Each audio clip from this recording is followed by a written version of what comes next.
और न्यूयॉर्क शहर में दिखाया जाता है, जहां पर अलग अलग जगह पर ये मीटेओराइट गिरते हैं, जिससे पूरे शहर में खलबली मच जाती है। वहीं नासा जब इन्वेस्टिगेट करती है तो उन्हें पता चलता है कि इन मीटेओराइट्स को एक बहुत बड़े कॉमेट ने, जो कि टेक्सास शहर से भी बड़ा है, उसने धरती की तरफ धकेला है और बहुत जल्दी वो धरती से टकरा जाएगा, जिसका मतलब ये है कि धरती का अंत हो जाएगा। और अब सब के सब इस बात से परेशान हो जाते हैं, क्योंकि किसी भी कीमत पर इन्हें उस कॉमेट को रोकना होगा। प्रेसिडेंट को भी ये बात बताई जाती है, जिसके बाद ये तय करते हैं कि इन्हें उस कॉमेट को ब्लास्ट करना होगा, लेकिन बाहर से उस कॉमेट को ब्लास्ट नहीं किया जा सकता। इसीलिए तय करते हैं कि उस कॉमेट के कोर में, यानी कि बीचों बीच एक बहुत बड़ा ड्रिल करना होगा, जिससे कॉमेट के सेंटर तक पहुंच जाएंगे और सेंटर में ये ब्लास्ट करेंगे, जिससे कॉमेट पूरी तरह से ध्वस्त हो जाएगा। लेकिन कॉमेट में ड्रिल करना इतना आसान नहीं है। इसीलिए नासा की टीम हैरी नाम के एक आदमी के पास जाती है, जिसका ड्रिलिंग का काम है। वो समंदर में ड्रिलिंग करके ऑयल निकालता है। इसकी अपनी खुद की कंपनी है। हैरी नासा का साथ देने के लिए तैयार हो जाता है, लेकिन वो शर्त रखता है कि वो अपने पसंदीदार वर्कर अपने साथ दे जाएगा, ताकि उसे ड्रिलिंग करने में किसी तरह की कोई भी परेशानी नहीं हो। हालांकि नासा चाहता है कि एस्ट्रोनॉट्स ही जाकर ड्रिलिंग करे, लेकिन हैरी कहता है कि इतना आसान नहीं है, कोई भी इतनी जल्दी इस मशीन को ऑपरेट करना नहीं सीख सकता। नासा के चीफ को उसकी बात समझ में आ जाती है और वो उन्हें इजाजत दे देते हैं, यानी कि अब हैरी अपनी टीम के साथ अंतरिक्ष में ड्रिल करने के लिए जाएगा। लेकिन सबसे पहले इनके साइकोलॉजिकल मेडिकल टेस्ट होते हैं, जिसमें इनमें से कई लोग फेल भी हो जाते हैं। लेकिन नासा के पास अब कोई भी अलग रास्ता नहीं है, इसीलिए इन सबको अप्रूवल मिल जाता है। साथ ही गवर्नमेंट से अलग अलग तरह की शर्तें भी रखते हैं, जो कि बहुत अजीब होती हैं, और वो शर्तें भी मान ली जाती है। और अब 12 दिन की ट्रेनिंग के बाद हैरी अब अंतरिक्ष में अपनी टीम के साथ जाने के लिए तैयार है। वहीं दूसरी तरफ हमें सांघाई शहर में दिखाया जाता है, जहां पर मीटियोर के कुछ और टुकड़े गिरते हैं, जिससे पूरा का पूरा शहर तबाह हो जाता है। और अब दुनिया को समझ में आ चुका है कि धरती की तरफ कोई बहुत बड़ा खतरा आ रहा है, इसीलिए सब के सब डर जाते हैं। सबको पता चल जाता है कि नासा एक टीम को अंतरिक्ष में भेज रहा है। वो समझ जाते हैं कि धरती पर जो खतरा आने वाला है, उसी से निपटने के लिए इस टीम को अंतरिक्ष में भेजा जा रहा है। इसीलिए पूरी दुनिया की नजर अब हैरी और उसकी टीम पर होती है। वो दिन आ जाता है जब हैरी अपनी टीम के साथ अंतरिक्ष में जाएगा। इनके लिए 2 स्पेस शटल निकाले जाते हैं, जिसमें से एक का नाम फ्रीडम और दूसरे का नाम इंडिपेंडेंस होता है। फ्रीडम शिप में ड्रिलिंग मशीन होती है, जिसका नाम आर्मेगेडन है, जो हैरी और उसकी टीम ने खुद डिजाइन की है, जबकि इंडिपेंडेंस में होता है न्यूक्लियर बॉम्ब, जिससे कॉमेट को ब्लास्ट करेंगे।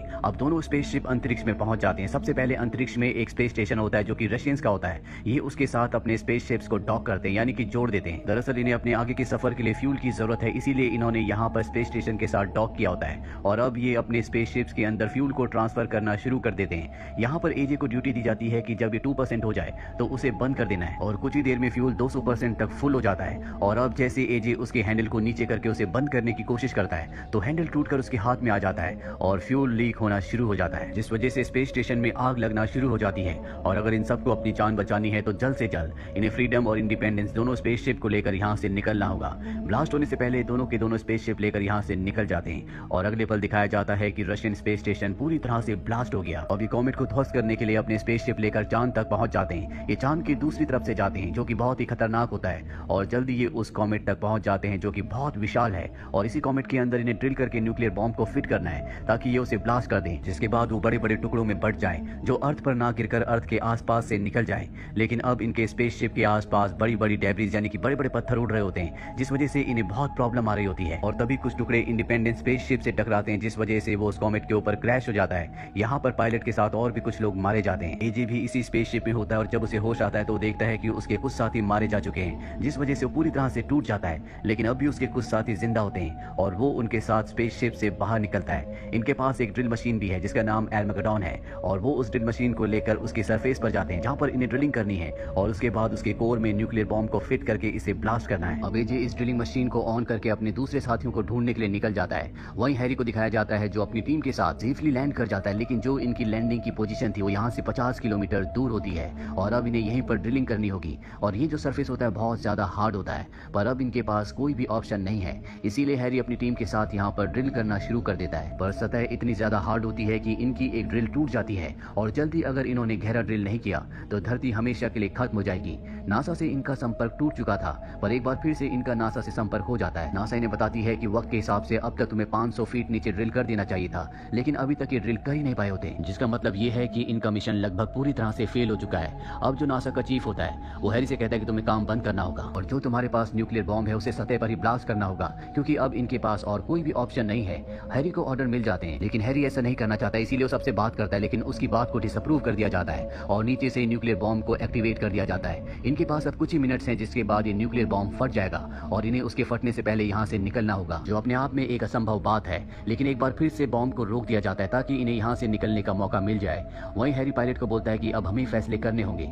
अर्थ से लोग सिर्फ ऑर्डर्स दे रहे हैं, लेकिन यहाँ की रियलिटी क्या है ये हम जानते हैं। तुम्हें मेरा साथ देना होगा। हालांकि शुरू में पायलट उसकी बात नहीं मानता, लेकिन बहुत आर्गुमेंट होने के बाद वो हैरी का साथ देने के लिए मान जाता है। जिसके बाद सबसे पहले न्यूक्लियर बॉम्ब को डीएक्टिवेट करते हैं ताकि उसका कंट्रोल इनके पास रहे, और एक बार फिर से ड्रिलिंग करना शुरू कर देते हैं। लेकिन ड्रिलिंग के दौरान नीचे से मीथेन गैस निकलती है जो कि बहुत ही खतरनाक है। उसमें कभी भी धमाका हो सकता है, और ठीक अगले पल ही ऐसा होता है, एक जोरदार धमाका होता है जिससे इनकी ड्रिल मशीन और साथ ही जो ड्रिल मशीन को ऑपरेट कर रहा होता है वो दोनों के दोनों खत्म हो जाते हैं, और अब इनके पास कोई भी रास्ता नहीं है जिससे ड्रिल कर सकें। जिसका साफ साफ मतलब ये होता है कि इनका मिशन पूरी तरह से फेल हो चुका है। धरती पर सब कोई बात पता चल जाती है, इसीलिए सब के सब दहशत में आ जाते हैं। लोगों को समझ में आ जाता है कि जल्दी धरती खत्म होने वाली है, इसीलिए लोग अपने अपने बंकर्स में जाना शुरू कर देते हैं ताकि वो अपनी जान को बचा सकें। और अगले पल दिखाया जाता है कि कॉमेट का एक बहुत बड़ा हिस्सा पेरिस शहर के ऊपर गिरता है, जिससे पूरा का पूरा शहर मिट्टी में मिल जाता है। ये एक इंडिकेशन होता है कि बहुत जल्दी कॉमेट पूरी तरह से धरती से टकरा जाएगा, जिससे धरती खत्म हो जाएगी। वही हमें एजे को दिखाया जाता है जो अपने साथियों के साथ हैरी और दूसरे लोगों को ढूंढ रहा होता है। इनके पास ड्रिलिंग मशीन भी होती है, और अब इनके आगे रास्ता खत्म हो जाता है, ये आगे नहीं बढ़ सकते,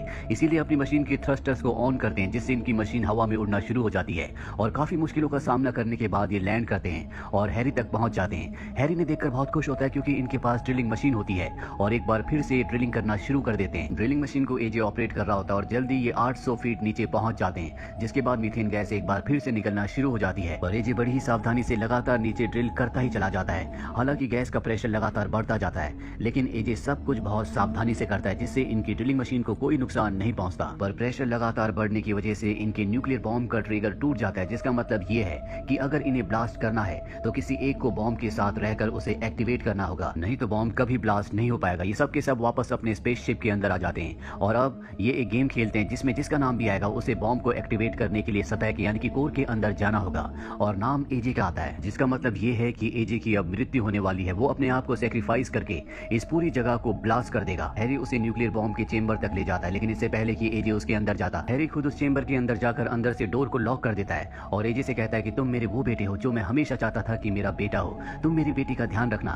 दरअसल एजे उसकी बेटी से प्यार करता है, और उसकी बेटी भी एजे से प्यार करती है, और जल्दी वो शादी करने वाले हैं। इसके बाद हैरी अपनी बेटी को भी कॉल करता है और उसे आखिरी गुड बाय कहता है। जितने भी यहाँ पर लोग होते हैं वो सब के सब फ्रीडम स्पेसशिप से इस जगह से निकल जाते हैं, और जब वो एक सही दूरी पर पहुंच जाते हैं तो हैरी उस न्यूक्लियर बॉम्ब को लेकर कोर तक पहुंच जाता है, और वहां पर उसे एक्टिवेट कर देता है। और अगले पल एक बहुत बड़ा ब्लास्ट होता है, जिससे कॉमेट 2 हिस्सों में बढ़ जाता है, और वो धरती पर ना गिरकर धरती के आसपास से निकल जाता है, जिससे धरती पूरी तरह से सुरक्षित रह जाती है, यानी कि धरती बच चुकी है।